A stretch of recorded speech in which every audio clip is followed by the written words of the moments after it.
రాజమహేంద్రవరం నగరపాలక సంస్థ పరిధిలో వినాయక చవితి ఉత్సవాల నిర్వహణ అనుమతి మంజూరు కోసం సింగిల్ విండో విభాగాన్ని ఏర్పాటు చేసినట్లు కలెక్టర్ పి ప్రశాంతి తెలియజేశారు.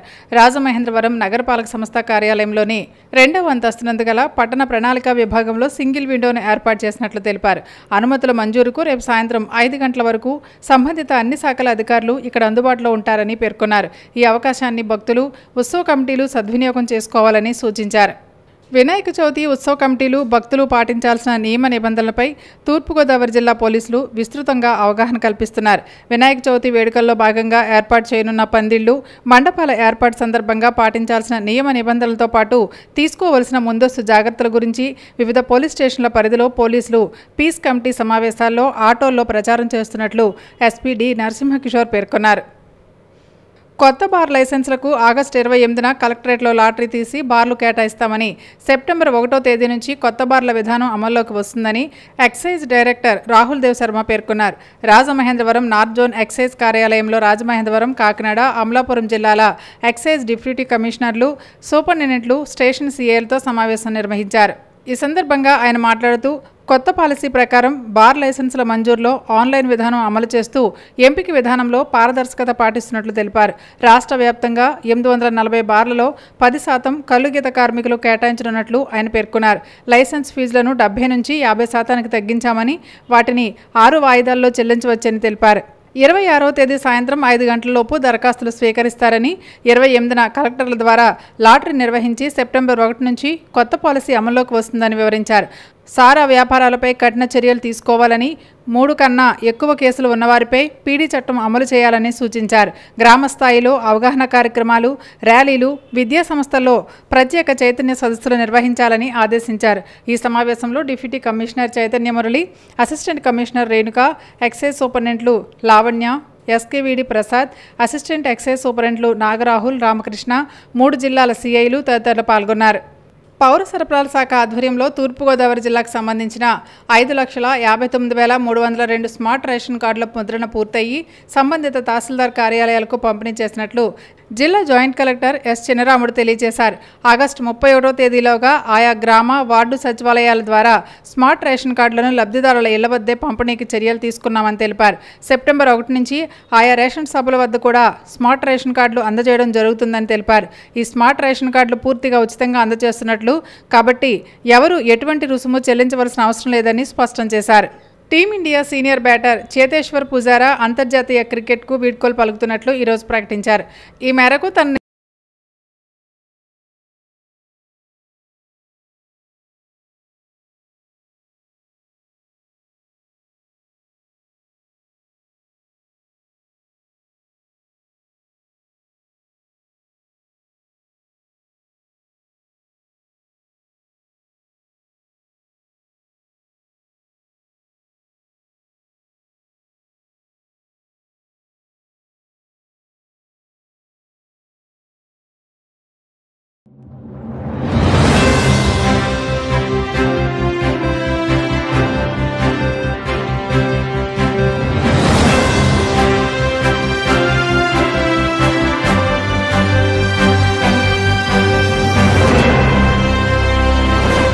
నమస్కారం. సిసిసి డిజిటల్ 230 PM న్యూస్కు స్వాగతం. ముందుగా ముఖ్యాంశాలు. కాకినాడ జిల్లా పెద్దాపురంలో స్వర్ణాంధ్ర స్వచ్ఛాంధ్ర కార్యక్రమంలో పాల్గొన్న సీఎం చంద్రబాబు, అక్టోబర్ 2 నాటికి రాష్ట్రంలోని అన్ని మున్సిపాలిటీలను చెత్తరహితంగా మారుస్తామని హామీ. అమరావతిని ఆపాలని చూస్తే ప్రజలే చీకొడతారన్న మంత్రి నారాయణ. కొండవీటి వాగు వద్ద సమస్య ఏంటో తెలుసుకోకుండా దుష్ప్రచారం చేశారని ఆగ్రహం. తిరుమల శ్రీవారిని దర్శించుకున్న మంత్రి డోలా బాల వీరాంజనేయ స్వామి. ఆలయ మర్యాదలతో స్వాగతం పలికిన అధికారులు. రాష్ట్రంలో అవినీతి మాఫియా విచ్చలవిడిగా రాజ్యమేలుతుందన్న మాజీ మంత్రి కాకాణి. రైతు సంక్షేమాన్ని చంద్రబాబు పూర్తిగా గాలికి వదిలేశారని ఆగ్రహం. రాష్ట్ర ప్రజల ఆలోచన విధానంలో మార్పు వచ్చినప్పుడే స్వర్ణాంధ్ర నిర్మాణం సాధ్యమవుతుందని ముఖ్యమంత్రి చంద్రబాబు అన్నారు. పరిశుభ్రమైన ఆలోచనలతోనే రాష్ట్రాన్ని అభివృద్ధి పథంలో నడిపించగలమని ఆయన స్పష్టం చేశారు. కాకినాడ జిల్లా పెద్దాపురంలో నిర్వహించిన స్వర్ణాంధ్ర స్వచ్ఛాంధ్ర సభలో పాల్గొన్న ఆయన ప్రజలను ఉద్దేశించి ప్రసంగించారు. ఈ ప్రపంచంలో ఏదీ వృధా కాదని, చెత్త నుంచి కూడా సంపదను సృష్టించవచ్చని అన్నారు. గత వైసీపీ ప్రభుత్వం చెత్తపై పన్ను విధించింది తప్ప దానిని తొలగించే బాధ్యతను పూర్తిగా విస్మరించిందని ఆయన విమర్శించారు. రాబోయే అక్టోబర్ 2వ తేదీ నాటికి రాష్ట్రంలోని అన్ని మున్సిపాలిటీలను చెత్తరహితంగా మారుస్తామని హామీ ఇచ్చారు. ఈ సందర్భంగా పెద్దాపురంలో 100 పడకల ఆసుపత్రిని ఏర్పాటు చేయనున్నట్లు ఆయన ప్రకటించారు.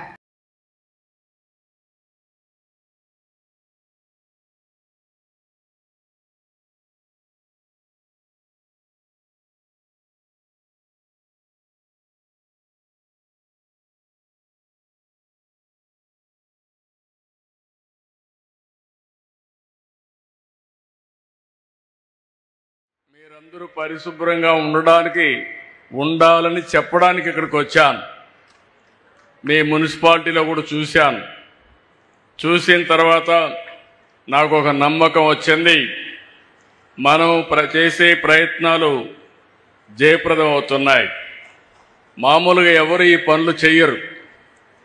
మీరు చూస్తే ప్రతి 3వ శనివారం స్వచ్ఛ ఆంధ్రప్రదేశ్ పెట్టుకున్నాం. 7 నెలలుగా ఈ కార్యక్రమాన్ని చేస్తున్నాం. స్వర్ణ ఆంధ్రప్రదేశ్ కావాలంటే ముందు మీ ఆలోచన విధానం మారాలి. చెత్త మీద పన్నేశారు కానీ చెత్త కూడా తీలే. మామూలుగా 85 లక్షల మెట్రిక్ టన్నులు చెత్త అన్ని టౌన్స్లో పరేసి మున్సిపాలిటీలు చెత్త చేసి వదిలిపెట్టారు. అక్టోబర్ 2వ తారీఖు నాటికి 85 లక్షల చెత్త చెదారం ఏదైతే మున్సిపాలిటీస్లో ఉందో అన్ని క్లీన్ చేసే బాధ్యత వాళ్ళకి అప్పచెప్పాం. తప్పకుండా 100% జయప్రదం అవుతుందని చెప్పి మీ అందరికీ హామీ ఇస్తున్నా. నేను ఎన్నోసార్లు మీకు చెప్పాం. నేను మా మిత్రుడు పవన్ కళ్యాణ్ గారు, జనసేన, తెలుగుదేశం, బీజేపీ కలిసి ఎన్నికల ముందు ఒక ప్రణాళిక తయారు చేసుకొని మీ దగ్గరికి వచ్చాం. రాష్ట్రం మొత్తం చెత్త అయిపోయింది. రాష్ట్రాన్ని విధ్వంసం చేశారు. కుక్కలు చింపిన విస్తరి చేశారు. అతలాకుతలం చేశారు. ఎవరికి కూడా ఆనందం లేకుండా చేశారు. మాట్లాడితే కొట్టడం, పోలీస్ కేసులు పెట్టడం, చాలా అరాచకాన్ని సృష్టించారు. మళ్ళీ మేము వస్తాం, రాష్ట్రాన్ని పునర్నిర్మాణం చేసి మీ జీవితాల్లో వెలుగు తీసుకొస్తామని ఆ రోజే చెప్పామని మీ అందరికీ విజ్ఞప్తి చేస్తున్నా. ఒక పక్క సంక్షేమం, ఇంకొక పక్క అభివృద్ధి.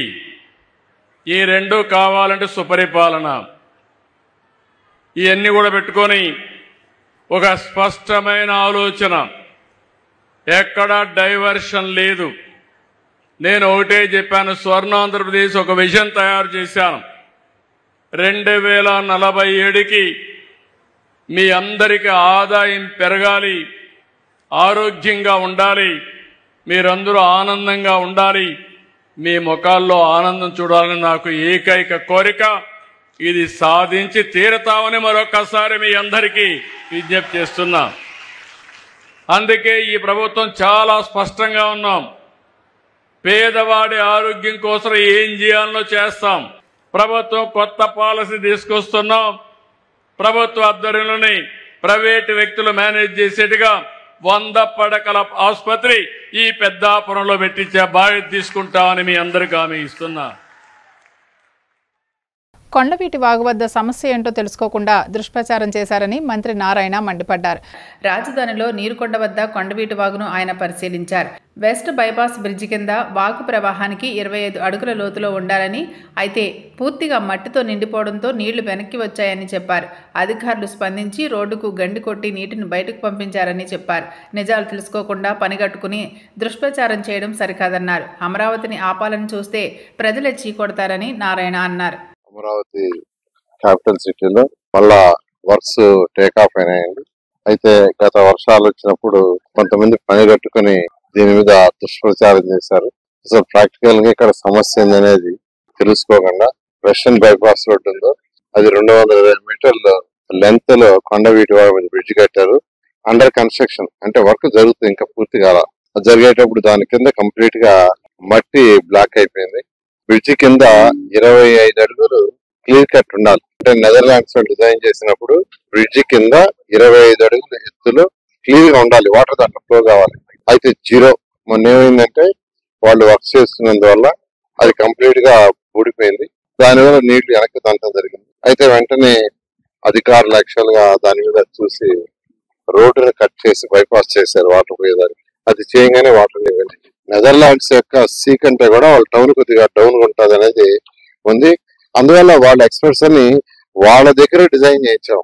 వాళ్ళు ఇరిగేషన్ డిపార్ట్మెంట్ అందరూ కూర్చొని యాక్చువల్ గా దీన్ని చాలా చక్కగా చేశారు. వర్కులు జరిగేటప్పుడు కొద్దిగా అబ్స్ట్రక్షన్స్ ఉంటుంది. దాని మీద దుష్ప్రచారం చేస్తే రేపు ఉదయం ప్రజలు చీకొట్టుకుంటారు. నీళ్ళు ఆపటం నాకు అర్థం కాల. వెళ్ళేది యాక్చువల్ గా ఏదైనా వర్క్ జరిగేటప్పుడు ఉంటుందండి. ఇది యాక్చువల్ గా వెస్టర్న్ బైపాస్ రోడ్ యాక్చువల్ చేస్తున్నారు. ఆడ 220 మీటర్లు లెంత్ ఉన్న బ్రిడ్జి కన్స్ట్రక్షన్ పూర్తి కాల. కన్స్ట్రక్షన్ జరుగుతుంది కాబట్టి కింద మట్టి ఉండిపోయింది. అది మా అధికారులు ముందే చూసుకొని వర్షాలు వచ్చేటప్పుడు తీయించి ఉండాల్సింది. వర్షాలు వచ్చేటప్పుడు తీయించలేదు కాబట్టి ఫ్లడ్ వచ్చేటప్పుడు తీయటానికి వీలు కాదు. అందుకని బైపాస్ చేయమని నేనే అధికారులకు యాక్చువల్ గా ఆదేశించాను. వాటర్ బైపాస్ చేశారు. బైపాస్ చేయగానే వాటర్.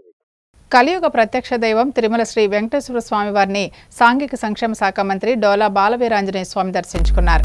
వీఐపీ విరామ సమయంలో స్వామివారి సేవలో పాల్గొని మొక్కులు చెల్లించుకున్నారు. దర్శన అనంతరం వీరికి రంగనాయకుల మండపంలో వేద పండితులు వేదాశీర్వచనం అందించగా ఆలయ అధికారులు స్వామివారి తీర్థ ప్రసాదాలు అందజేసి పట్టు వస్త్రంతో సత్కరించారు.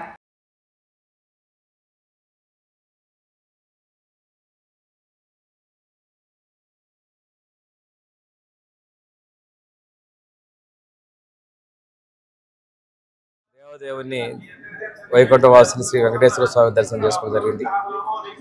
తెలుగుదేశం సారథ్యంలోని ఎన్డీఏ పక్షాల సారథ్యంలో నడుస్తున్నటువంటి ముఖ్యమంత్రి చంద్రబాబు నాయుడు గారి సారథ్యంలో ఈ రాష్ట్రం అన్ని విధాల అభివృద్ధి చెందాలని, పూర్తి స్థాయిలో అభివృద్ధిని సంక్షేమాన్ని ప్రజలకు అందించాలని, ప్రజలు సుఖ సంతోషంగా ఉండాలని మనస్ఫూర్తిగా దేవుని ప్రార్థన జరిగింది. అదేవిధంగా నా శాఖలో కూడా మంచి సంక్షేమ అభివృద్ధి జరగాలని మనస్ఫూర్తిగా కోరుకోవడం. కూటమి పాలనలో రాష్ట్రంలో అవినీతి మాఫియా విచ్చలవిడిగా రాజ్యమేలుతుందని మాజీ మంత్రి కాకాని గోవర్ధన్ రెడ్డి ఆగ్రహం వ్యక్తం చేశారు. తాడేపల్లి వైసీపీ కేంద్ర కార్యాలయంలో ఆయన మీడియాతో మాట్లాడుతూ ప్రజలను ఏ విధంగా దోచుకుని అవినీతి సంపాదన కూడబెట్టుకుందామన్న ఆలోచన తప్ప ఈ ప్రభుత్వానికి రైతుల కష్టాలు, వారి సంక్షేమం గురించి ఆలోచించే తీరిక లేదని మండిపడ్డారు. ఒకవైపు భారీ వర్షాలు, మరోవైపు కరువుతో అన్నదాతలు అగుచాట్లు పడుతుంటే వారిని ఆదుకోవడానికి నిర్దిష్టమైన కార్యాచరణ లేదని తీవ్రంగా ఆక్షేపించారు. రైతులు అనేక రకాలైనటువంటి ఇబ్బందులు పడుతుంటే ఈ రాష్ట్రానికి రైతుల గురించి ఆలోచన చేసేటువంటి ముఖ్యమంత్రి ఉన్నాడా? అసలు వ్యవసాయ శాఖ మంత్రి ఉన్నాడా? ఒక శాఖను నిర్వహిస్తున్నాడా? అసలు ఈ రాష్ట్రంలో వ్యవసాయ శాఖ అనేటువంటిది పనిచేస్తుందా ఈ ప్రభుత్వంలో? ఇవన్నీ కూడా ప్రజలకి రైతులకి ప్రధానంగా వచ్చేటువంటి అనేక అనుమానాలు. ఈరోజు చూస్తే పంటలకి గిట్టుబాటు ధర లేదు అని చెప్పి మిర్చి దగ్గర నుంచి, మామిడి దగ్గర నుంచి, ప్రత్తి దగ్గర నుంచి, పొగాకు దగ్గర నుంచి, కోకో దగ్గర నుంచి, బొప్పాయి దగ్గర నుంచి ప్రతి పంటకి ఈరోజు పంటకి గిట్టుబాటు, వరి అయితే వదిలేశారు, గాలికి వదిలేశారు. మిగతా పంటలకు సంబంధించి ఎక్కడా కూడా గిట్టుబాటు ధర లేదు అంటే కనీసం స్టేట్మెంట్లు ఇవ్వడం, కొన్ని పత్రికల్లో అనుకూలమైనటువంటి పత్రికల్లో ఆహా ఓహో ఏదో జరిగిపోయిందనేటువంటి భ్రమలు కల్పించడం తప్ప ఎక్కడైనా ఈ ప్రభుత్వం రైతుల గురించి పట్టించుకుని రైతులను ఆదుకున్నటువంటి పరిస్థితి కనిపిస్తుందా? గిట్టుబాటు ధర కల్పించాలనేటువంటి ఆలోచన ఎక్కడైనా ఈ ప్రభుత్వానికి, ముఖ్యమంత్రికి ఎప్పుడైనా అనిపించిందా అనేటువంటిది ఈరోజు ప్రధానంగా రైతులు ప్రశ్నిస్తున్నటువంటి అంశం. కరువు వచ్చింది, వర్షం వచ్చింది, ఒక పక్క అతివృష్టి అనావృష్టి, ఎక్కడ ఉలుకు పలుకులేదు. అసలు ఏమి జరిగింది అనేటువంటిది కానీ, ఎక్కడ ఎంత పంట నష్టం జరిగింది, ఏ విధంగా రైతులను ఆడుకోవాలనేటువంటి ఆలోచన కానీ లేదు. కొన్ని దగ్గరలో వర్షాభావ పరిస్థితుల్లో రైతులు పంట దెబ్బతిన్నటువంటి పరిస్థితుల్లో వాళ్ళని ఏ విధంగా అండగా నిలవాలనేటువంటి ఆలోచన కానీ, ఒక సమీక్ష కానీ, దాని మీద ఫలితాలు కానీ, ఏ విధంగా రైతును ఆదుకోవడానికి ఉన్నటువంటి యాక్షన్ ప్లాన్ కానీ, ప్రత్యామ్నాయ ప్రణాళికలు కానీ ఏమీ లేకుండా, ఏమీ పట్టించుకోకుండా ఎప్పుడో ఒకసారి ఒక సమావేశం పెట్టి రైతుల గురించి బ్రహ్మాండంగా మాట్లాడడం, పోగొట్టడం, వెళ్ళిపోవడం, అనుకూలమైనటువంటి మీడియాలో పత్రికలో రాయించుకోవడం తప్ప రైతుల గురించి ఈ ప్రభుత్వం కనీసం సమీక్షించేటువంటి పరిస్థితులు కూడా లేకపోవడం అనేటువంటిది దుర్మార్గం అనేటువంటి విషయం. ఈరోజు రైతు ఆలోచనలో, ఈ ప్రభుత్వానికి సంబంధించినటువంటి ఆలోచన చేసేటువంటి పరిస్థితుల్లో అన్నదాతల గురించి ఆలోచన చేసేటువంటి పరిస్థితి. రైతు అనేటువంటి వాడు ఈ రాష్ట్రంలో ఉన్నాడు అని చెప్పి కనీసం రైతుల గురించి ఆలోచన చేసేటువంటి పరిస్థితి లేనిటువంటి దురదృష్టకరమైనటువంటి దుర్మార్గమైనటువంటి ప్రభుత్వం ఏదన్నా ఉందంటే ప్రస్తుతం నడుస్తున్నటువంటి కూటమి ప్రభుత్వం. కూటమి ప్రభుత్వం ప్రియారిటీస్ ఏంటి అంటే వాళ్ళు దౌర్జన్యాలు, అఘాయిత్యాలు, దాడులు, వాటితో పాటు తప్పుడు కేసులు, అనేక రకాలైనటువంటి కక్ష సాధింపులు, మాఫియా. ఎక్కడ చూసినా సరే నిద్రలేస్తే ఒక మట్టి మాఫియా ఒక పక్క, లిక్కర్ మాఫియా, మైనింగ్ మాఫియా, ఎక్కడ పడితే అక్కడ దోచుకోవడం, వేరే వాళ్ళకి అవకాశం లేకుండా ఈరోజు చాలా ఇసుక ఫ్రీ అది ఇది అని చెప్పడం తప్ప ఎక్కడ దేని కూడా పట్టించుకునేటువంటి పరిస్థితి లేదు. ప్రతి దానిని ఏ విధంగా తయారైందంటే మహాకవి శ్రీశ్రీ చెప్పినట్టుగా అగ్గిపుల్ల, కుక్కపిల్ల, సబ్బు బిళ్ళ, ఏది కవితకి ఏది కాదు అనర్హం అన్నట్టుగా చంద్రబాబు నాయుడు పరిపాలనలో దోచుకోవడానికి, దాచిపెట్టుకోవడానికి ఏది దొరికినా సరే దాన్ని దోచిపారేయండి అన్నట్టుగా కింద స్థాయిలో శాసనసభ్యుల దగ్గర నుంచి ముఖ్యమంత్రి దాకా అదే పరిస్థితి తప్ప మంత్రుల దగ్గర నుంచి ఎక్కడా కూడా రైతాంగాన్ని గురించి కానీ, ఇతర ప్రజల గురించి కానీ, ప్రజల అభివృద్ధిని గురించి కానీ, ఇచ్చినటువంటి హామీల గురించి కానీ, సంక్షేమ కార్యక్రమాల గురించి కానీ ఎక్కడా కూడా మాట్లాడేటువంటి పరిస్థితి కనిపించడం వల్ల ఇది దురదృష్టకరమైనటువంటి విషయం. ప్రత్యేకించి రైతుల విషయంలో ఈ ప్రభుత్వం అనుసరిస్తున్నటువంటి రాష్ట్రంలో వృద్ధులు, దివ్యాంగులకు ఇస్తున్న పెన్షన్లలో భారీ కోత పెట్టేందుకు సీఎం చంద్రబాబు నేతృత్వంలోని కూటమి ప్రభుత్వం సిద్ధమైందని మాజీ ఎంపీ, వైసీపీ అనంతపురం జిల్లా అధ్యక్షుడు అనంత వెంకటరామరెడ్డి మండిపడ్డారు. అనంతపురం వైసీపీ జిల్లా కార్యాలయంలో ఆయన మీడియాతో మాట్లాడుతూ కూటమి ప్రభుత్వం ఏర్పడిన 14 నెలల కాలంలోనే 4.15 లక్షల వృద్ధాప్య పింఛన్లు తొలగించారని, వచ్చే నెల నుంచి 2 లక్షల దివ్యాంగ పెన్షన్లు రద్దు చేస్తున్నారని ఆగ్రహం వ్యక్తం చేశారు. దివ్యాంగుల పెన్షన్లపై కూటమి ప్రభుత్వం కత్తి కట్టిందని, సీఎం చంద్రబాబు కనీస మానవత్వం కూడా లేకుండా నిరంకుశంగా వ్యవహరిస్తున్నారని ధ్వజమెత్తారు. దివ్యాంగులకు న్యాయం జరిగేలా వారి పక్షాన వైసీపీ పోరాడుతుందని ఆయన స్పష్టం చేశారు. దీర్ఘకాలిక రోగాలతో బాధపడుతూ మంచానికే పరిమితమైన వారి అందరికీ కూడా పెన్షన్లు ఇచ్చే కార్యక్రమాన్ని కూడా 2000 నుంచి కూడా అత్యధికంగా తీసుకొని వచ్చేవారు.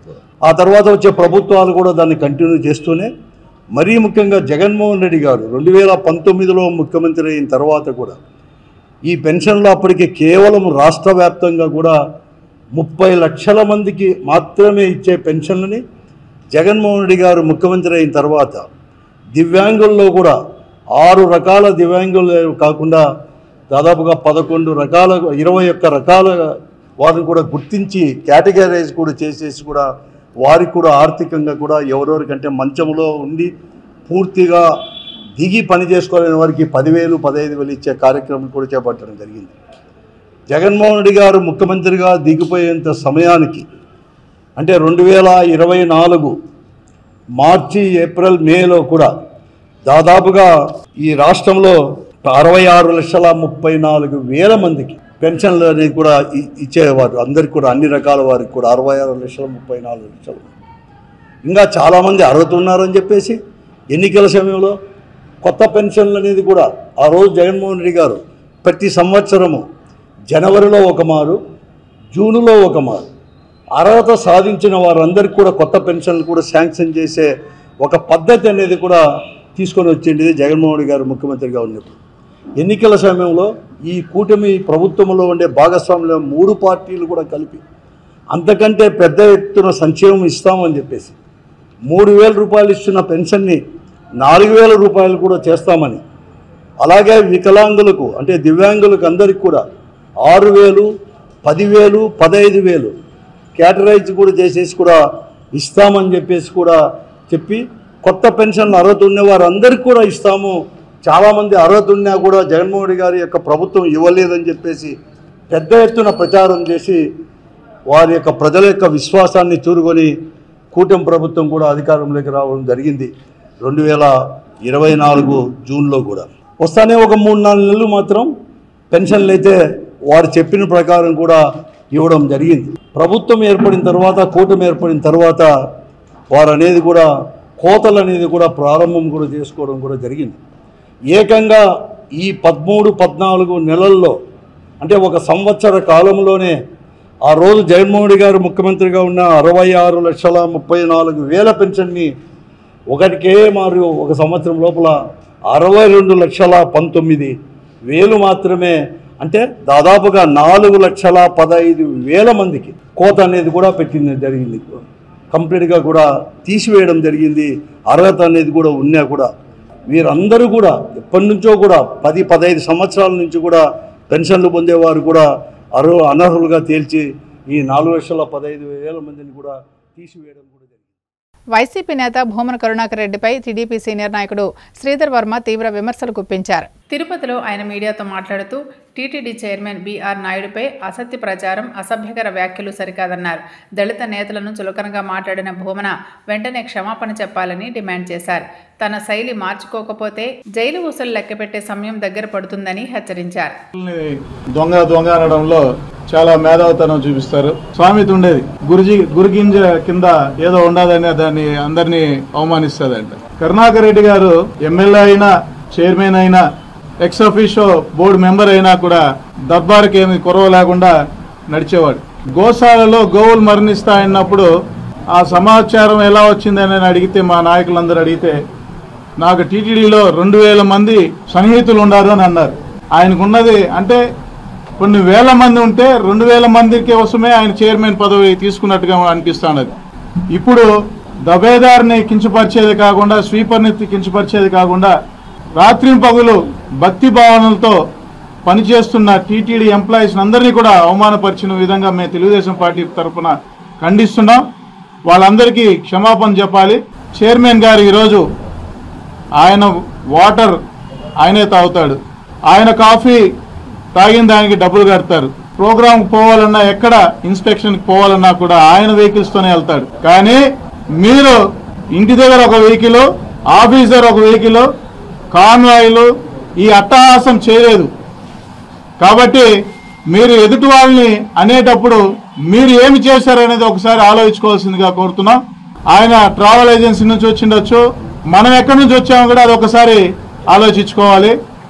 తొందరలోనే ఇవన్నీ కూడా బయట వస్తుంది. కరుణాకర్ రెడ్డి గారు, మీరు ఏదో అనుకుంటున్నారు, తప్పులు చేసాము, మన మీడియా దగ్గరకు వచ్చి మాట్లాడితే దానికి ఏదైనా భయపడతారేమో అని మీరు అనుకున్నారేమో. కానీ గతంలో ఇప్పుడు వస్తున్నది వేరే విధమైన పాలసీతో వస్తున్నది ఈ గవర్నమెంట్, ఈ ప్రభుత్వం, ఎన్డీఏ కూటమి అంతా కూడా. కాబట్టి ఇంకనైనా మీరు ఇళ్లలో కూర్చొని రెస్ట్ తీసుకుంటున్నారు, మంచిగా ఆరోగ్యం కాపాడుకొని, లేదనంటే ఊసాలు లెక్క పెట్టడానికి చాలా దగ్గరలో ఉన్నదని మేము పార్టీ తరఫున ఖండిస్తూ, ఎంప్లాయీస్ కి ఏవైతే మీరు కించపరిచే వ్యాఖ్యలు చేశారో వాళ్ళందరికీ కూడా క్షమాపణ చెప్పాలని మేము కోరుకుంటున్నాం. తెలంగాణ రాష్ట్ర రాజధానిలో కనీస రోడ్ల సదుపాయం, డ్రైనేజీ వ్యవస్థ, మంచినీటి సరఫరా, పార్కులను రక్షించడం వంటి పనులు చేపట్టకపోవడంతో ప్రజల జీవితం నరకప్రాయంగా మారిందని కేంద్ర మంత్రి కిషన్ రెడ్డి విమర్శించారు. హైదరాబాద్లోని బీజేపీ రాష్ట్ర కార్యాలయంలో ఆయన మీడియాతో మాట్లాడారు. మౌలిక సదుపాయాలపై తాము ప్రశ్నిస్తే రాష్ట్ర మంత్రులు తిడుతూ తమ బాధ్యత తీరిపోయిందనుకుంటున్నారని అన్నారు.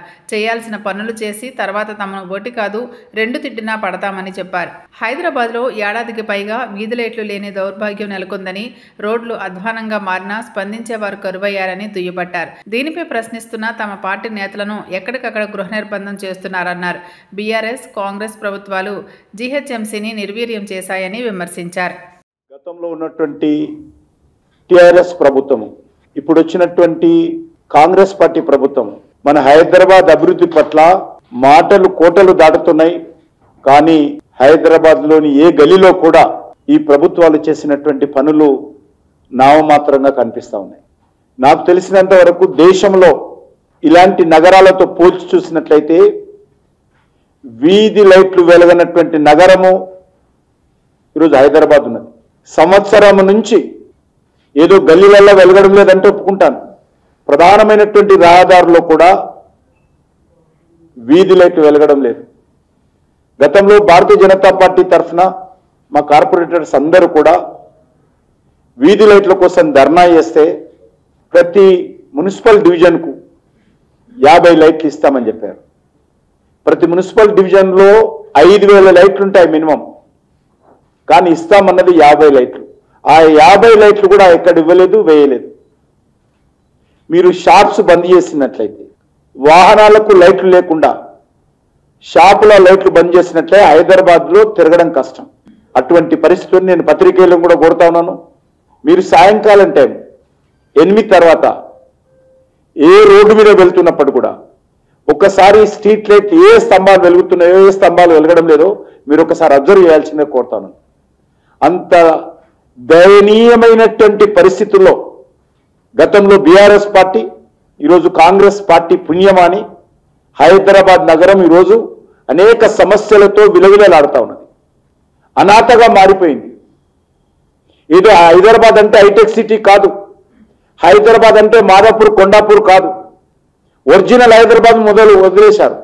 ఎక్కడైతే రియల్ ఎస్టేట్ వ్యాపారం చేస్తున్నారో, ఎక్కడైతే పెద్ద పెద్ద కాంప్లెక్స్లు కడతా ఉన్నారో, ఎక్కడైతే మల్టీ స్టోరీ బిల్డింగ్లు కడతా ఉన్నారో, వచ్చినటువంటి ఆదాయం అంతా కూడా అక్కడే ఖర్చు పెడుతున్నారు తప్ప మధ్యతరగతి ప్రజలు, పేద ప్రజలు ఒరిజినల్ హైదరాబాద్ను పూర్తిగా నిర్లక్ష్యం చేస్తున్నటువంటి పరిస్థితి ఉన్నది.